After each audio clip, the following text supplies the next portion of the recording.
Welcome back to my channel. आप है मेरे यानी प्रियंका के साथ। आज एक बार फिर से डे टू डे लाइफ में यूज होने वाले बहुत सारे सेंटेंसेस लेकर मैं आपके सामने आ चुकी हूँ। आज के इस वीडियो में हम दो डिफरेंट स्ट्रक्चर सीखेंगे, मतलब बहुत सारे सेंटेंसेस, इनको हम इंग्लिश में बोलना आज के इस वीडियो में सीखने वाले हैं। बिना देर किए फटाफट से आज का वीडियो शुरू करते हैं। देखें किस तरह के सेंटेंसेस हैं जो हम आज के वीडियो में करेंगे। ऐसे कैसे तुमने मेरी किताब खो दी, ऐसे कैसे तुमने खाना नहीं बनाया, ऐसे कैसे तुम वहां चले गए, ऐसे कैसे तुमने घर साफ नहीं किया। बोलते हैं ना दिन भर में इस तरह के बहुत सारे सेंटेंसेस। तो आज के इस वीडियो में आप ये सारे सेंटेंसेस को इंग्लिश में बोलना सीख जाएंगे अगर आप वीडियो को एंड तक देखते हैं तो। सेकंड स्ट्रक्चर की बात कर लेते हैं। सेकंड स्ट्रक्चर क्या है, बड़ा ही इंटरेस्टिंग सा है। मैं तुम्हारी तनख्वाह बढ़ा दूंगा बशर्ते तुम मेहनत से काम करो।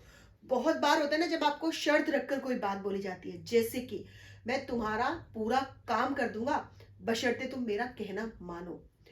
मैं तुम्हें बहुत सारे पैसे दे दूंगा बशर्ते तुम अच्छे से पढ़ो।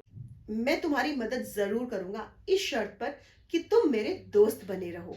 बहुत सारे सेंटेंसेस दिन भर में अलग अलग तरीके से अलग अलग लोग इस तरह के हमारे सामने शर्त रखकर बोलते हैं, या फिर कभी कभी हम सामने वाले के सामने इस तरह की शर्त रखकर बात करते हैं। इस तरह के सेंटेंसेस को भी अगर आप इंग्लिश में बोलना सीखना चाहते हैं तो गाइस कहीं मत जाइएगा, वीडियो में एंड तक बने रहेगा। चलिए अब हम बात करते हैं पहले वाले स्ट्रक्चर की। ऐसे कैसे, ऐसे कैसे तुमने मेरी किताब खो दी, ऐसे कैसे तुमने आज घर साफ नहीं किया।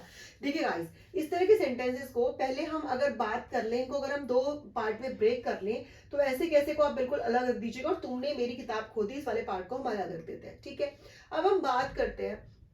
देखिए यहाँ पर ये दोनों जो सेंटेंस है ना बाद वाले, खो दी मतलब पास्ट की बात होगी कि खो चुकी है बुक। ऐसे कैसे तुमने मेरी किताब खो दी, ऐसे कैसे तुमने आज घर साफ नहीं किया, मतलब अभी तक नहीं किया है, मतलब पास्ट की बात है। ठीक है, तो देखिए यहाँ पर मैं आपको जो बताऊंगी वो पास्ट वाले सेंटेंसेस के लिए ही बताऊंगी।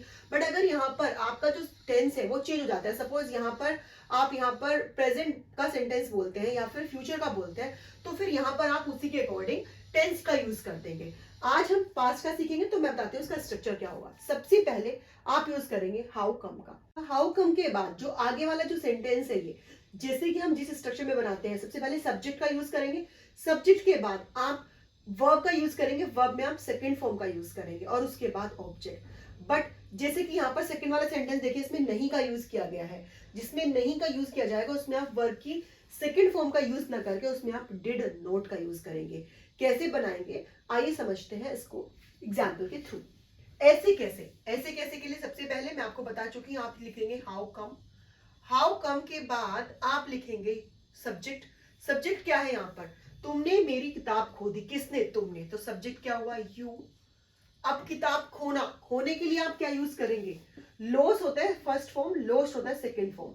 यू लॉस्ट किसकी किताब, ऑब्जेक्ट क्या बचा, मेरी किताब, तो माय बुक।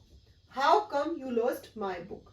ठीक है, ऐसे कैसे तुमने आज घर साफ नहीं किया। अब देखिए यहां पर ये जो नहीं है, नहीं, इससे स्ट्रक्चर में हल्का सा चेंज आ जाएगा।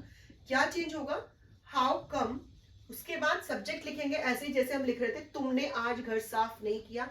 सब्जेक्ट अगेन यू है तो यू ही लिख देंगे आप। यू, अब नहीं के लिए हम डायरेक्ट नोट तो नहीं लिखेंगे, पहले हम पहचानेंगे कि कौन सा सेंटेंस है, कौन सा टेंस यूज किया गया इस सेंटेंस में। इसमें यूज किया गया पास्ट, तो पास्ट में हम हेल्पिंग वर्ब यूज करते हैं डिड, सिंपल पास्ट की बात कर रहा है ये। ठीक है, डिड, उसके बाद आप नोट का यूज कर देंगे। You did not clean the house. कब की बात कर रहा है, आज की बात कर रहा है, today. How come you did not clean the house today. ऐसे कैसे तुमने उसे थप्पड़ मार दिया, how come you slapped him. ऐसे कैसे तुमने मेरी बात नहीं मानी, हाउ कम यू डिडंट ओबे मी। ऐसे कैसे तुमने अभी तक खाना नहीं बनाया, how come you didn't cook the food yet. इस तरह के और बहुत सारे डे टू डे लाइफ में बोले जाने वाले सेंटेंसेस की आपको प्रैक्टिस करते हुए चलना है। गाइस अगर आपको स्क्रीनशॉट लेना है स्क्रीनशॉट ले सकते हैं, अगर आपको इसको कहीं नोट डाउन करना है तो नोट डाउन करके, बट मैं आपको एडवाइस करूंगी डेली कम से कम 10 से 15 सेंटेंसेस इस तरह के जरूर से बोलेगा, तभी आपको कोई बेनिफिट मिलेगा इस वीडियो को देखने का या फिर इस स्ट्रक्चर को समझने का। देखिए अब सेकंड स्ट्रक्चर की बात कर लेते हैं। मैं तुम्हारी तनख्वाह बढ़ा दूंगा बशर्ते तुम मेहनत से काम करो। अब देखिए यहाँ पर तो पहले से ही दो पार्ट में सेंटेंस को डिवाइड किया हुआ है। मैं तुम्हारी तनख्वाह बढ़ा दूंगा ये एक पार्ट है, बशर्ते तुम मेहनत से काम करो ये दूसरा पार्ट है।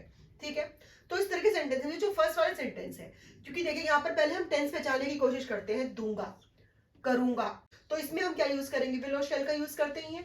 हम विल का यूज करते हैं सभी सेंटेंसेस में आजकल, एडवांस इंग्लिश की अगर बात करते हैं। उसके बाद है बशर्ते। अब इस बशर्ते के लिए हम क्या यूज करेंगे, और फिर उसके आगे इस बशर्ते को अगर आप छोड़ दें या फिर इस शर्त पर इसको हम छोड़ दें तो आगे अगेन एक पूरा सेंटेंस है, तुम मेहनत से काम करो, ये भी अपने आप में कंप्लीट सेंटेंस है।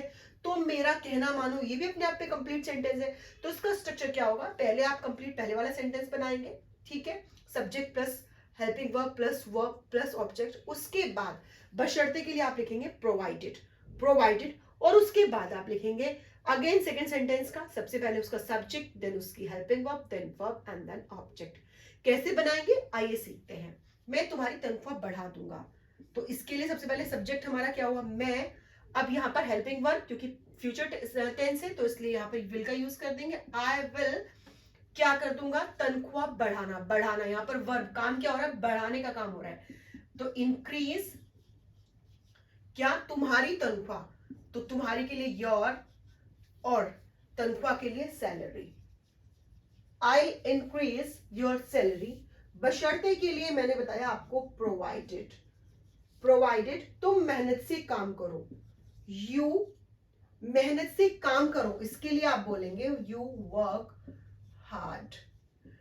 I increase your salary provided you work hard. मैं तुम्हारे लिए सब कुछ करूंगा इस शर्त पर कि तुम मेरा कहना मानो। देखिए यहाँ पर इस शर्त पर बोला, यहाँ पर बशर्ते, मतलब दोनों का एक ही है। हिंदी में हम कभी बशर्ते बोल देते हैं, कभी हम इस शर्त पर बोल देते हैं, बट मतलब दोनों का एक ही, आपको कंफ्यूज नहीं होना है। इसके लिए क्या इंग्लिश बनाएंगे आप, मैं तुम्हारे लिए सब कुछ करूंगा। सब्जेक्ट क्या है यहाँ पर, मैं, आई, उसके बाद करूंगा के लिए विल यूज करेंगे। आई विल डू, करूंगा, आई विल डू क्या, तुम्हारे लिए सब कुछ, आई विल डू सब कुछ, सब कुछ, everything, I will do everything for you, तुम्हारे लिए, फॉर यू। प्रोवाइडेड, प्रोवाइडेड मतलब इस शर्त पर तुम मेरा कहना मानो, प्रोवाइडेड यू, कहना मानने के लिए हम यूज करते हैं ओबे। यू ओबे, किसका कहना मानना है, मेरा, तो you obey me. I do everything provided you obey me.